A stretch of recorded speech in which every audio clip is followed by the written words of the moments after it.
Hi, I'm Carys And I'm Gary Young. Each week, Gary and I will be talking about the stories in the news that are overreported and the ones that are going completely under the radar and not being talked about enough. This week, we've got a slightly special episode delving into white history. This is Over the Top, Under the Radar.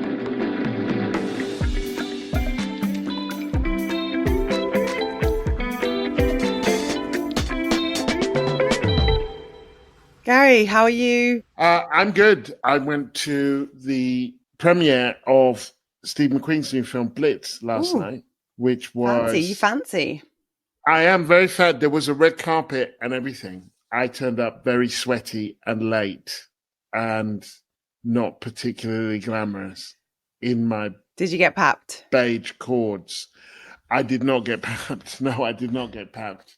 But it was awesome. It's about the Blitz. It's about the Second World War. The key protagonist is a black boy in London, and then his mum is white. His black dad had been deported to Grenada. It's a powerful story, I think, or it's a powerful film. Because the Second World War has reached kind of, I think Paul Gilroy once called it kind of ethnic folklore in this country, and the Blitz is so kind of central to have so many non-white characters in it, and to show Britain as a country united against Nazis, but divided within itself, class, gender, race, a range of ways. Anyway, it's a very good film. Do you know when it's out for us normalos? I think it's going to be in November. Ooh, okay, exciting. In a less glamorous mode, been following all of the news, the political news. Has there been any news? Well, my favourite bit of news came on Sunday, and this isn't about taking joy in someone losing their job. So obviously there's been a lot of turmoil with the Prime Minister over Freebiegate, and generally, I mean, I believe Keir Starmer's approval ratings are now sub-Farage, which is quite some going in the 100 days after having won a landslide. But on Sunday, Sue Gray, his chief of staff, who's the civil servant that investigated Partygate, announced, I mean, I don't think she's no longer chief of staff. She's got some sort of weird job in the regions. So I think she's still on the payroll. But basically, she got knifed by Morgan McSweeney, Keir Starmer's new chief of staff and old campaign manager. The thing I enjoyed was that on Sunday, the news broke that she was losing her job. And then in this just beautiful symbiotic relationship between lobby journalists and political insiders, over the next few days, we learned that a lot of the things that had gone wrong were just entirely Sue Gray's fault. It turns out, Gary, conveniently, she was running the communications grid. Which seems strange, given she's not a comms person. She also, according to one source, anonymous source, introduced Keir to Lord Ali, the person that was giving all the free glasses. I mean, that doesn't hold water, given she's a civil servant. He's a Labour donor and peer who's been kicking her out for years. But I just really enjoyed this, let's fire or demote this one person and then just make them carry the can for everything. It was like, no, it was all her. Yeah. I think she shot JFK personally. It's interesting, isn't it? Because it is first of all, I find it really intriguing how the people who can be socially conservative, and in this particular regard, I regard Starmer as socially conservative, in terms of talk about personal responsibility, don't take responsibility for anything. So he becomes leader of the Labour Party, blames Corbyn for everything. When he loses in Hartlepool or Blackpool, one of the pools, where Corbyn had won even in 2019, he still blames Corbyn. When Labour's doing better, of course, then he takes all the credit himself, then he gets into government, and then everything that they do is the fault of the Tories. And now everything that he's done since he's been in government is the fault of Sue Gray. It's like, dude, take some responsibility for what you do. Even if she did introduce him to Lord Ali, she didn't say, I'm going to introduce you to Lord Ali, you might get a decent pair of specs and a nice suit out of him. I mean, he's still got some kind of agency there, right? Yeah, but it's a nonsense. She was the ethics lead in the civil service, and he has been giving to the Labour Party for years and is no doubt, he stopped giving under Corbyn. It's just what? I think it's also the thing that, I mean, it's fair on the responsibility point. I think for me, it's just more a bit in those moments, I find it so boring reading most of the lobby or most political journalists, because they just sort of repeat without in any way interrogating whatever someone's whispered or WhatsApp to them. And it's just a bit like, ugh. I mean, we wish Sue well with her new job in the regions. I'm sure she will continue to get paid. But yeah, I find it's a bit quite disappointing, all of it, how quickly the wheels have sort of come off or ground to a halt. We got a lovely tweet this week from Lucy Nabiju. I hope I pronounced it right, Lucy. Thanks, Carys and Gary, for pointing up the silence over how implicated we all are in the Gaza, Israel, Lebanon conflict. As you say, it's not something happening over there because of some dodgy ethnics. We're up to our necks in it. Thank you so much, Lucy. And also, you have an absolutely adorable profile picture. I don't know whose cat that is, but they look very cute. You can message us on socials at over_under_pod_ or send us an email at info@overunderpod.com. Huge thank you and a big shout out to all the people who support us on Patreon or who've signed up to support us on Patreon. We have 279 incredibly generous paying members who support the podcast and help to keep it running. And if you're listening and you're able to support us, please subscribe to our Patreon today. This week, we have some brand new signups who joined the Over the Top Under the Radar gang. Jim, Ailey, Matthew, Jay, Amandeep, Louisa, Matthew, two Matthews, Phil, Laura, Hannah and Mick. Thank you so much to each and every one of you. We really appreciate your support. Gary, we're doing something slightly different this week. Do you want to explain what we're up to, given that it was your idea? Yeah, well, it kind of somewhat comes out of the conversation that we had last week where we were talking about Black History Month. That was my kind of over, and I was talking about why I'm ambivalent about it, although I support it. This is partly born from the kind of irritation, certainly I have, with the way that Black History Month forces us to do two things. First of all, to tell not just our story, but the story of colonialism and slavery and discrimination and all of that stuff that we actually have to inform, as well as informing ourselves. We have to do the work of kind of excavating white history as well in order to tell our stories. And the second is that Black History Month is always told, or generally told, in a passive voice. Rosa Parks was kicked off a bus, or people were enslaved, but somebody did those things.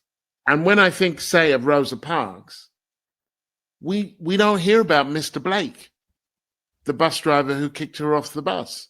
And I would like to know more about Mr. Blake and how, I know he's dead now, but how he understood what he did, whether history has changed him or whatever. But we always, when it's Black History Month, we generally don't go that extra mile. So this is really, White History Month as a notion is really an attempt to do for white history what we try to do for Black history, which is excavate things we don't know, celebrate people that we don't know, interrogate things that we don't know, and produce a more honest and complete history than the one that we have. So the idea isn't to replace Black History Month, but just to see what we can learn by taking a slightly different angle in on our history. And I think understanding that, and a lot of people do understand this, that history in itself is political.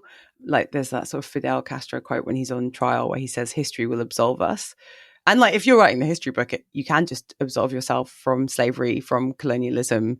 And I think that sense of like the history that we tell, the things we choose to lift up and shine light on is political. And this sense that it's kind of like posh white guys that drive history. And I'm just not convinced that that's true. And also it's not serving us. Look, we can tell history differently. We can tell it better. It can be better informed. It can be more complete. We don't have to be so both unimaginative and wrongly loaded, I guess, with these kind of peculiar emphases and places where we get stuck. Like countries have myths, I get that, but we can get so stuck on these individual things. And then we don't even tell them right. So my under the radar for this, our inaugural White History Month, is the Slave Compensation Act of 1837. It was going to be a person, but then I made it piece of legislation, Gary. So for those of you who don't know, as part of the abolition of slavery, there was the Slavery Abolition Act, but there was also the Slave Compensation Act in 1837, which kind of did what it said on the tin. It compensated the people who owned slaves for the money they were going to lose by not being allowed to do slavery anymore. It allocated £20 million, which was 40% of the Treasury's tax bill at the time. So a pretty big chunk of money. In today's money, David Olusoga estimates it's about £16 billion to anyone who came forward and owned slaves. I think it's like quite mind-boggling that people who had made money from exploiting people for free labor were then paid again. But the other reason it came up for me as like an important part of White History Month is we only finished paying off the final slave-owning families' descendants in 2015, which is because some of them chose to get an annuity. So for those of you who aren't deep into pensions, some of them were like, I'd just like a regular payment rather than a lump sum. Sidebar, really fascinated by the civil service team that came up with how to compensate slave owners. I think the Act is an important, oft forgotten part of white history. And the other thing I wanted to mention was one which I think, again, sums up the strange way that we understand abolition and what the slave trade was in our history, which was that in 2018, the Treasury's official Twitter feed tweeted out a Friday fun fact, which I'm just going to read it because it's honestly amazing. Here's today's surprising Friday fact. Millions of you helped to end the slave trade through your taxes. And then we've got a graphic with a bunch of enslaved people. And it says, did you know in 1833, Britain used £20 million, 40% of its national budget, to buy freedom for all slaves in the empire. The amount of money borrowed for the Slavery Abolition Act was so large, it wasn't paid off until 2015, which means that living British citizens helped pay to end the slave trade. And I'm a communications professional by trade. If people want to understand the power of communications and storytelling, or how it can go really wrong, just take a look at the brilliant narrative and logic behind this, rather than saying for centuries we've been paying a bunch of people who did something abominable money to compensate them for the fact they had to stop. And that the descendants of slaves, tax money has potentially been going to these descendants of these morally bankrupt, rich white people. The Treasury was like, actually, good news, you helped to abolish slavery, which is just such a nonsense from beginning to end. And I think does sort of, for me, sum up why, if we don't think about whiteness, the history of whiteness and how it's evolved, we end up in some very strange places. I imagine the tweet was deleted. I had to find a screenshot of it. Yeah. I mean, I remember that tweet and kind of thinking, oh, God, like, thank you for reminding me that Black people are paying twice for their servitude. But it also reminded me of, there was this notion, well, slavery is a long time ago. Even colonialism, people think, was a long time ago. Of the number of kind of unfinished businesses like that, where you're still paying for slavery, or Haiti, still paying for its freedom, like for the outrage of demanding its freedom and having its slave rebellion, or Patrice Lumumba's tooth that the Belgian government only recently, in the last 10 years or so, less than that, returned to his family. They kept his bloody tooth.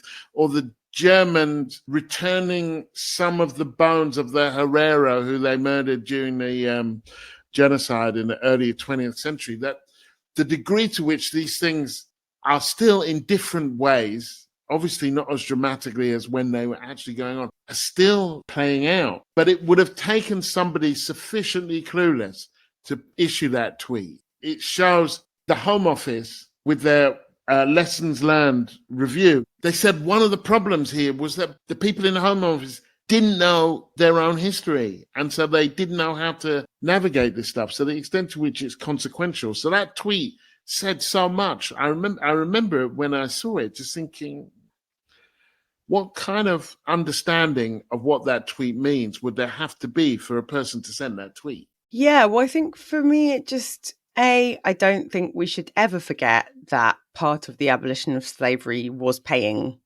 slave owners, it just feels like a pretty key piece of history. And also just to understand like what really matters and has really mattered in British society for so long, which is just property and ownership. But I also think that the Twisted Treasury tweet is also a bit of a sign of the way that we really, as British people, have managed to do this trick with slavery where the story is about the fact we abolished it rather than the fact that we started it, and that even, you know, you hear often, well, slavery has always existed. There is no comparison for the like systematic structural way in which one set of people were dehumanized, turned into a commodity, and then shipped in like unprecedented numbers around the world to do backbreaking physical labor to enrich a country. The way that slavery functioned in the Roman Empire or like previous civilizations, like there is no comparison. And somehow, as British people, we've managed to turn that into a story about how wonderful and moral we were because we got rid of it. And it's like, but who invented it? Like, why did it exist in the first place? And also part of getting rid of it was that you agreed to pay the people who'd already massively enriched themselves money for the suffering they would incur by not being able to exploit people anymore. You know, David Cameron, who, sidebar, has a couple of relatives who received money as a result of the Slave Compensation Act, and successive and prior British prime ministers have refused to issue an apology or enter a meaningful conversation about reparations. So the people that were enslaved, their like descendants, get nothing, barely an apology, certainly not a penny of compensation. But the rich, awful people and their descendants get money, which, yeah, I think is, I don't love thinking and talking about slavery, but I think it's quite a key window into understanding how the world works now and how racism functions now. It's the idea of who gets compensated and who doesn't, and the resistance that people have to things like reparations, where they say, oh, well, I'm not responsible for what my forebears did. And it's like, okay, well, then give us all that stuff back then, because your forebears stole that stuff. So if you were going to cut yourself off cold turkey from everything that your forebears did, then you're going to want to dismantle that system of oppression and give back all the stuff you stole. If you're not going to do that, then you are for reparations, but you're just for reparations for yourself. Well, I think that's the key thing. It's like reparations were paid to the white people, and they were still being paid until 2015. So I think for me, it's more the fact of the act. Probably people know that there was an act of parliament that abolished slavery, but did they know that a few years later they were like, oh, and by the way, the people we said we weren't property, for the purposes of this, they kind of are property. And for that reason, we will need to pay 40% of our tax receipts to those families. And some of them want an annuity, so that'll run for another century. The tentacles of all this stuff reach through into now. So yeah, I think it's not my favorite piece of legislation, but I think it's a really important one and a different way into understanding slavery. I mean, that leads on very well, actually, to my over, which is William Wilberforce. Big name, big dude, William Wilberforce, who led we're gonna talk about this, but certainly in Parliament, led the charge to the abolition of slave trade in 1807. And my first point actually comes on in a way from your last point. That there's a great quote from Eric Williams, who was the first Prime Minister of a free Trinidad and Tobago, and also wrote a landmark study called Capitalism and Slavery, in which he talked about how slavery helped fund or was central to the funding of the Industrial Revolution, which hit the world like a bombshell. Then economic historians tried to discredit it. Now it's come back into fashion again. But Eric Williams wrote, the British historians wrote almost as if Britain had introduced Negro slavery solely for the satisfaction of abolishing it. So that idea that you mentioned of like, we stopped doing it, aren't we awesome? It's like, yeah, but you did it and you didn't give any of the stuff back that you stole, and you compensated the people who did it. So you're going to want to tamp that down. Now, obviously, William Wilberforce was involved in a very good thing. He was involved in the abolition of the slave trade. He was heavily involved, and I am glad that he was. I'm not grateful because I don't feel that I need to be grateful, but the way in which he towers over the conversation about the slave trade, amidst at least two things. First of all, he didn't do it by himself. Central to Britain's feeling about slavery is one main thing that's missed out is the rebellions of the enslaved people themselves, that when Haiti got its freedom successfully, a successful insurrection and rebellion against its white French overlords, the Brits thought, oh, look at that. Here's an opportunity. Let's go in and take over this small, weak black country. And they basically got their asses kicked in 1793 and had to give it up. Then in 1831, there was a massive uprising in Jamaica. The slave trade had been abolished, but slavery wasn't abolished until 1833. These things concentrate the mind of British people. So it sounds like Wilberforce did it all by himself. Also, strategically, he wasn't particularly good. He would schedule votes at the wrong time. He didn't get secure majorities in the Lords. He needed a lot of help to get it through. In that sense, in a strategic sense, he wasn't brilliant. In a moral sense, when it came to slavery, he was good. But the final point with Wilberforce is that about almost everything else, he was absolutely awful. He was against working class people getting the vote. He was viscerally anti-abortion. So you got lots of schools named after William Wilberforce. You've also got lots of pro-life organizations named after William Wilberforce, who was basically a deeply conservative man who was opposed to slavery. And so he did a good thing. I'm glad that he did that thing. And there is more to him than is kind of regularly portrayed. And he was a less impressive figure than is regularly portrayed, and he wasn't the only one. So he was mad chaotic, quite right-wing, but had his heart in the right place on slavery. Yeah.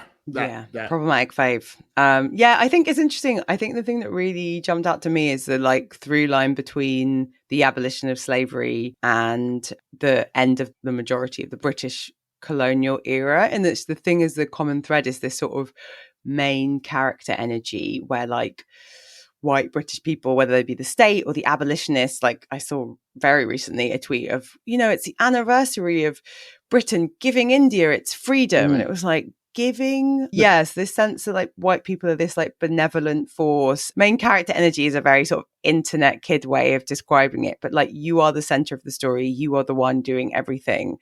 It just sort of ignores the fact that often in history, the British state or the British aristocracy, if they're a main character, they're kind of the villain. Not even that subtly. They are the baddie. Sounds like Wilberforce wasn't a baddie, but I mean, I'm not into the pro-life stuff. Yeah. I mean, he wasn't a baddie, but he wasn't quite the greatie that they make out. When I lived in the States, come July the 4th, quite often Americans, including African Americans sometimes, would be like, oh, I guess this is a tough day for you.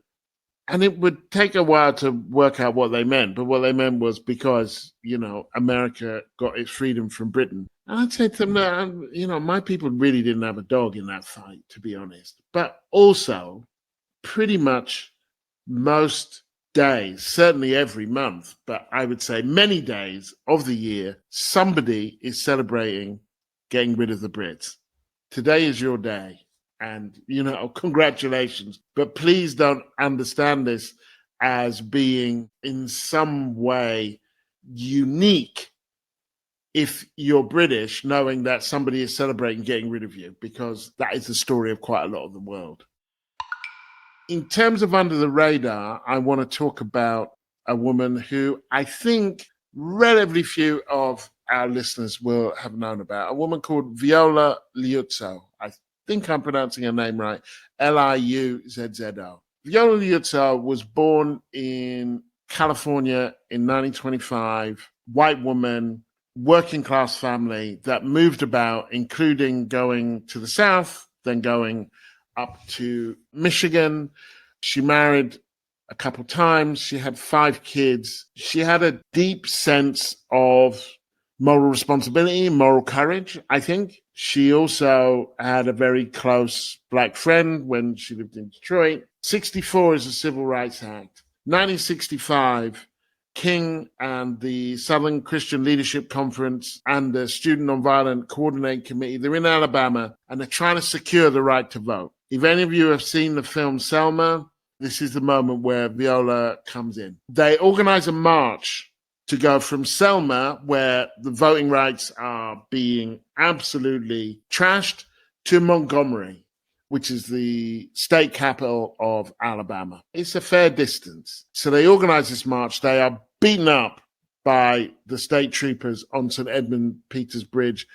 And then they decide that they're going to do it again, and they have more protection. And Viola decides to come down from Detroit after they were beaten up. King says, we need help here. We need people to come down. She comes down. She helps out. She ferries people around. She goes up to the SCLC office and she says, what can I do? So she joins the march. She marches one of the full days. She rejoins the march a little bit later, 4 miles from the end. She's involved in the celebration. She helps at the first aid station.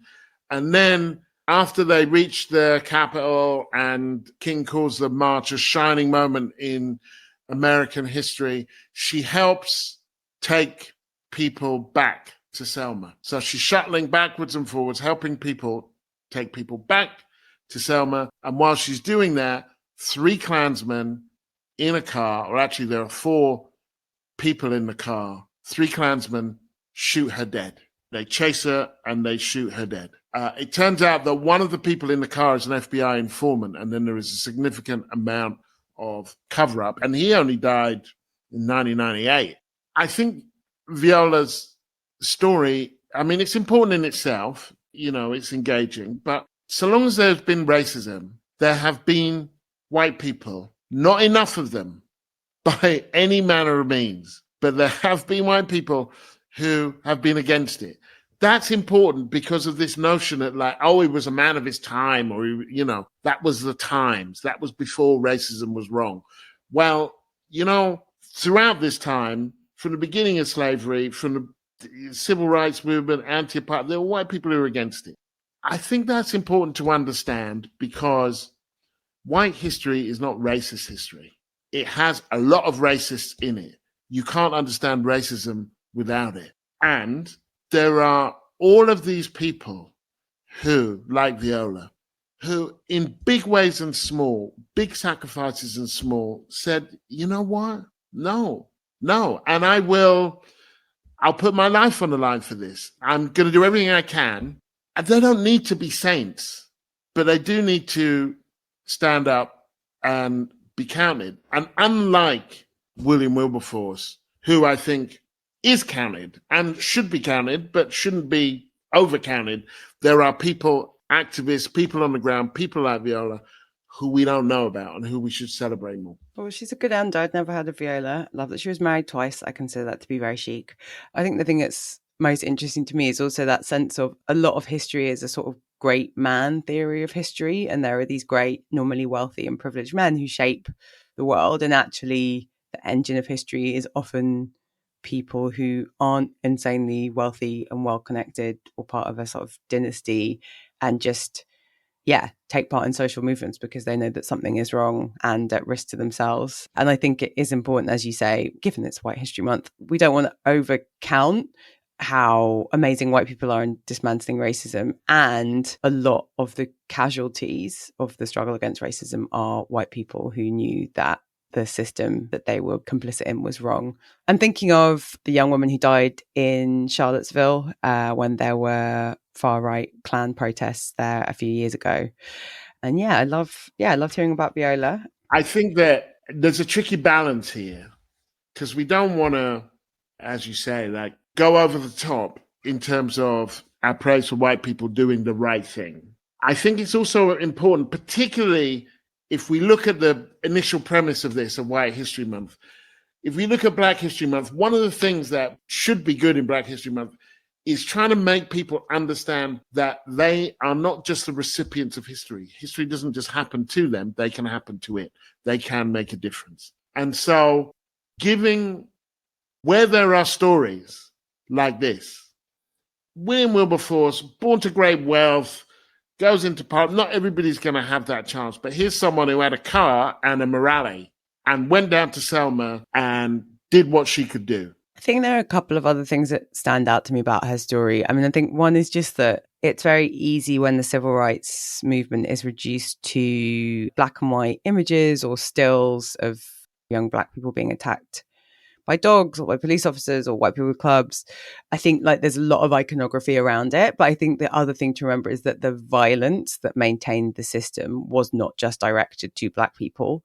And when push came to shove, Viola's whiteness wasn't a protection because she was challenging the system. And I think that often social movements, and especially social movements in black history, get defanged, and you have people like Nelson Mandela or Martin Luther King who were incredibly political and radical figures, and I mean Gandhi as well, and a sort of similar vein, although slightly different, become these just like heroes, wonderful, peaceful, Christ-like figures who had a peaceful vision for how the world could be better, and with the strength of their like moral conviction and speechifying were able to end injustice and the brutal reality of like, no, these were awful, oppressive, violent systems that were enforced by arms of the state and that profited huge groups of people.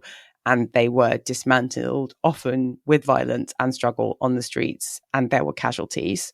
Yeah, I think that gets forgotten in that sort of clean sweep of history, and women like Viola get forgotten. My over the top is Henry VIII. You know, I was thinking about white people and white people that get too much airtime. And for me, Henry takes the cake. Two reasons I just really am over Henry VIII. One of which is the sheer amount of time that certainly English, I won't speak for other nations of the UK, history students have to spend studying Henry VIII and the Tudors, but specifically Henry VIII. So number one, we spend way too much time studying him given how important he was. And then, yeah, number two, he actually wasn't that important. And I don't know why everyone gasses him up so much. And there are so many period drama adaptations other than gossip and tea, because he had a Kardashian type lifestyle. So I'll get into two of them. I remember hours and hours during my school days having to study Henry VIII and the Tudors. You may also, Gary, if I say to you, divorced, beheaded, died, what would you say back? Divorced, beheaded, survived. There you go. So we've all memorized that. None of us know the second verse of the national anthem, but we all bloody know the order in which Henry dispatched with his 6 wives. So I double checked to see if there'd been a revolution in the national curriculum since I was at school some time ago. Guess what, Gary? Key stage 2, when you're aged 7 to 11, students typically study the Tudors as part of their unit on British history. This often includes key figures like Henry VIII and significant events like the Reformation. So 7 to 11, you're getting some Tudor. Key stage 3, ages 11 to 14. The Tudors are often revisited in more depth, covering themes like politics, religion, and society. This includes study of key events, blah, blah, blah. Okay, so 7 to 11, you've hit the Tudors, you've learned your rhyme. 11 to 14, you need to deep dive. You don't know enough about the Tudors. Let's go in more. But you're 14 now, you've been studying the Tudors for 7 years, so probably you're across it. No. Key stage 4, which is GCSE age, so you sit the exams at 16. History students in the UK often study the Tudors, including Henry VIII, as part of their curriculum. The specifics can vary on the examination board. So again, I'm not saying this is every student in every school, but many courses include topics such as the reign of Henry VIII, the English Reformation, and the broader Tudor period. This allows students to explore significant political, social, and religious changes during the 16th century. So at this point, you're 16, you sit down to sit your GCSEs, and you have been studying the Tudors and specifically Henry VIII for, let me do the maths in my head, we're talking like 9 years. And that's assuming you didn't do them prior to the age of 7 and you don't go on to do A-level history, which I did. So basically, I'm sorry, but like, if for us to be spending this amount of time on one monarch who lived hundreds of years ago, he really needs to be quite significant. Which takes me to my second point, which is I just don't think Henry's all that in terms of shit he achieved. He just had a messy personal life that we know a lot about because he was an oversharer and a sort of proto-Kardashian. So he had the 6 wives, sure. The only case I can think of you can make for Henry being important, and write in listeners if I'm wrong, is that he arguably began the Reformation. So for those of you who don't remember, Henry was married to his brother's wife, his dead brother's wife, Messy. And then he got the hots for Anne Boleyn, who he wanted to sleep with. And she was like, no sex before marriage. So he tried to get the Pope to annul his marriage. And then because of the geopolitical situation at the time, which we can go into another time, he couldn't get the Pope to annul it. So he broke away from the Roman Catholic Church, beginning the process of the English Reformation, i.e. the Church of England becoming Protestant. So that's kind of a big thing that happens. But Henry only does it because he wants to get his end away. And over the next few years, as various of his offspring become king and queens of England, we ping pong back and forth. So it's not even like he does the full Reformation. Henry bloody loves Catholicism by all accounts. He likes the bling. He likes the kind of like ceremony. He just liked the idea of being married to Anne Boleyn more. So Reformation, sure, maybe. There are arguably much more important Henrys. Henry V, who won the Battle of Agincourt, which gives England the claim to the French throne and, you know, arguably one of the origins of the English-French beef. Or his dad, Henry VII, who ended the War of the Roses and built the Tudor dynasty. Or, I would argue, some of his wives were kind of important. Anne Boleyn, arguably the person that began the process of the Reformation, and Catherine Parr survived, the last one, who was the one who was like, okay, squash the beef. You've been moving mad. You've been married to all these women. You've got these 3 kids, depending on like who's up or who's down. You've had, you know, Mary declared a bastard. Like, let's just make the family whole and agree that all of your children are legitimate and they are all in the line of succession.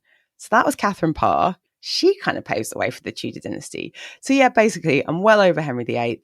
I think it's mental how much students in the UK study him, given all of the other things in our history.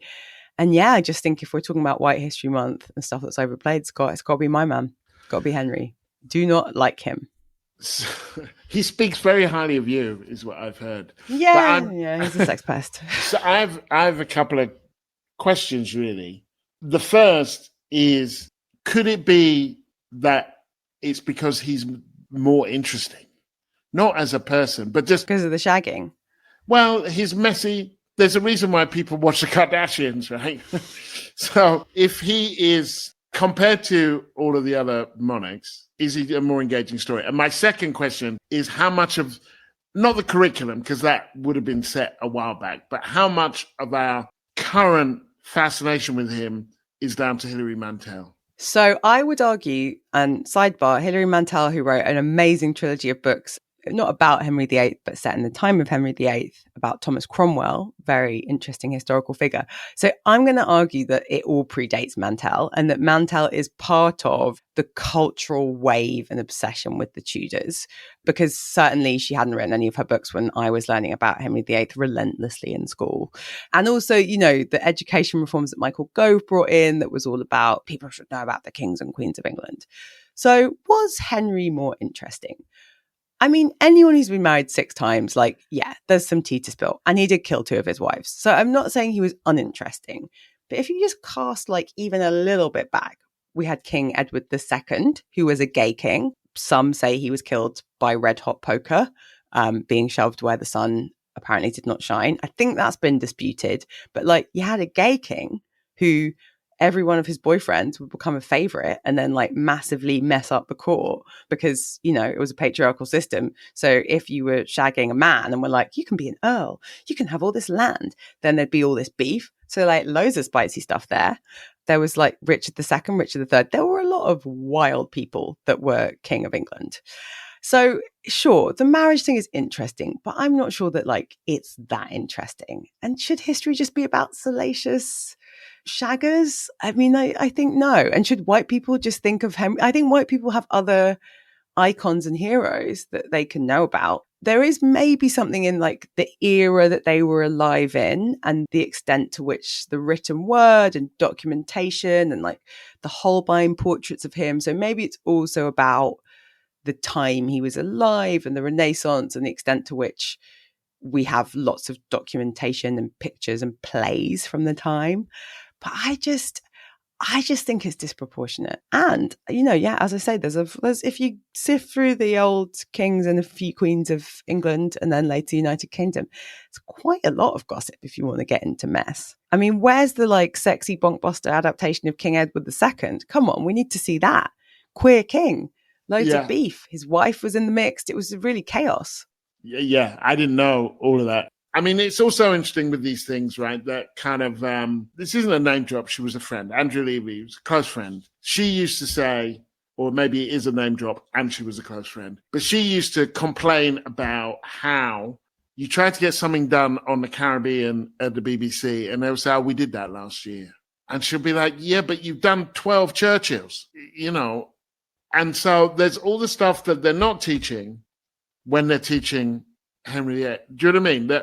I don't think I did Windrush all the way through O-level school. I'm old, 55, but I'm not as old as Windrush. So it was history, but we didn't do it. We didn't really do slavery. We didn't do Southern segregation. We didn't do the civil rights movement, the independence. But there's a bunch of stuff that I might have known. There's a bunch of rhymes maybe that I might have known about that were not even just relevant to kind of my personal history, but relevant to understanding where Britain was at that moment. That's the thing that gets to me. Like, I only speak for Australians of my age group. But, you know, you talk to sort of Australian friends and you say, what did you study? And they're like, kind of just like Captain Cook on a loop. And like, yeah, Australians, no shade. Like, Australians, unless they're willing to delve into the genocide, they don't have a lot of history. It's a young country. I think the reason it feels so wild to me is it's this like selective memory that British people have where it's like 1066, William the Conqueror, ... Tudors, ...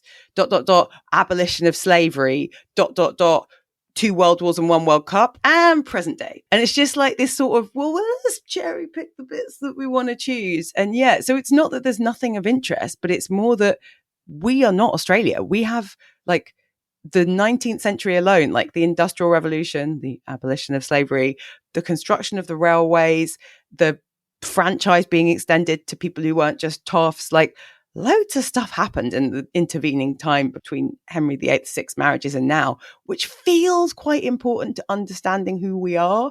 But so yeah, for Henry, you know, it's less that I beef him. I'm more just like too much airtime. And I didn't know that I was, you know, setting myself up against the Tudor dynasty, but that's where I've ended up and I'm fine with it. Do you know what else, Gary? The number of adaptations. There's a new one with Jude Law coming out. I'm sure it will be, you know, ravishing. But as you say, how many, like what, we get like one Windrush thing, maybe one abolition thing. We rely on like brilliant filmmakers like Steve McQueen to like tell our stories. And then we're just getting another bloody Tudor adaptation.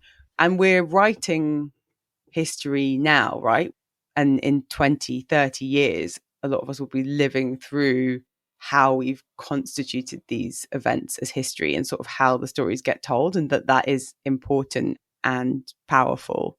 Yeah, so long as you have posh white guys writing history, then there's a very good chance that posh white people are going to come out as heroes. It's a West African proverb. Whenever I've tried to find out quite where in West Africa things fall apart, but that wasn't supposed to be an allusion to Chinua Achebe, but things do fall apart. But that only when lions get to write history will hunters cease to be the heroes. That necessity of reimagining who we are. And it's not just an academic exercise, I think. I think that, I'll give you an example. The French town of Toulon was the first major town more than city, first major town to vote Front National. The French town of Toulon was also, this was back in the late 90s, the French town of Toulon was also liberated by colonial troops, primarily Algerian and Moroccan troops. I wonder, I don't know, but I wonder if the people of Toulon would have the same understanding of people of Algerian descent, of Arabs, of foreigners, if they understood that those were the people who liberated them from the Nazis. Our histories inform the way that we think about the world. That's why I think Steve McQueen's film The Blitz is really important. The Second World War is like deep into British mythology, but the way that it's written, black people don't appear in it, even though it was around 1 million Africans who fought, all of the African Americans who thought, about 20,000 Caribbeans, both from British Caribbean, French Caribbean, were involved. How would we think of things like responsibilities, rights, immigration, Western values, all of that, if we understood that at Europe's hour of need, the threat to European values, Western values, came from within Europe, and black people came to save it from itself, even if they weren't accorded, as a result, the freedoms that other Europeans had. Knowing that stuff has an impact, I think, on how we think about ourselves now. Yeah, I think there's even more than that. I completely agree. And I think there's something else, which is we get sold and told now about migration, globalization. And I don't want to pretend that like the 20th century is the same as the 21st, just in terms of how easy it has become to be connected to people in other countries.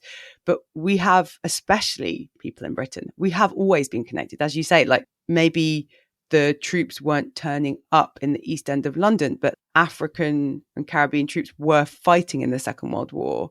Like a lot of our wealth comes from extractive relationships with other countries in the world, and a lot of the wealth of many European countries. So it's like these connections and relationships aren't new. And sometimes they are presented as such when we're talking about, well, all of this migration and refugees and asylum seekers. But like we've all been kicking about on the same planet for quite a long time. And if we don't understand how and why, then yeah, we're going to have a lot of very ignorant conversations now.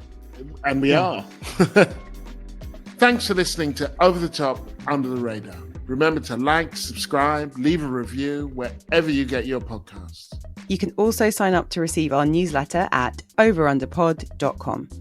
And if you want to support the show, find us by searching Over the Top, Under the Radar on Patreon. You can connect with us on social media. Gary and I are on Twitter/X, YouTube, Instagram, TikTok, and our handle is always the same at over_under_pod_.